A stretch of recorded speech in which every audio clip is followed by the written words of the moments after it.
ধরো তোমাদের চারখানা বড় বড় সংখ্যা দেওয়া হয়েছে, আর প্রশ্ন করা হলো এই সংখ্যাগুলোর মধ্যে কোন সংখ্যাগুলো 5 দিয়ে বিভাজ্য আর কোন সংখ্যাগুলো 5 দিয়ে বিভাজ্য নয়। এই ক্ষেত্রে কি করবে? ভাগ করবে? একদম না। আমরা সংখ্যা দেখে বলে দেবো যে কোন সংখ্যা 5 দিয়ে বিভাজ্য আর কোন সংখ্যা 5 দিয়ে বিভাজ্য নয়। নিয়মটা কি? নিয়মটা হলো, আমরা একদম সংখ্যার শেষের কোন অঙ্কটা আছে দেখব।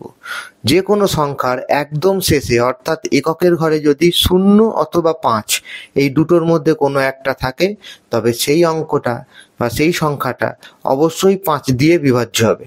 দেখো প্রথম অঙ্কে কি আছে না, সংখ্যাটা আছে 6012, লাস্টে 2 থাকায় এই সংখ্যাটা কখনোই 5 দিয়ে বিভাজ্য হবে না। পরেরটা আছে 3500, শেষে 0 আছে অর্থাৎ এটা 5 দ্বারা বিভাজ্য। তারপরের অঙ্কটা 9363, শেষে 3 থাকায় এই অঙ্কটা বা এই সংখ্যাটা কখনোই 5 দিয়ে বিভাজ্য নয়।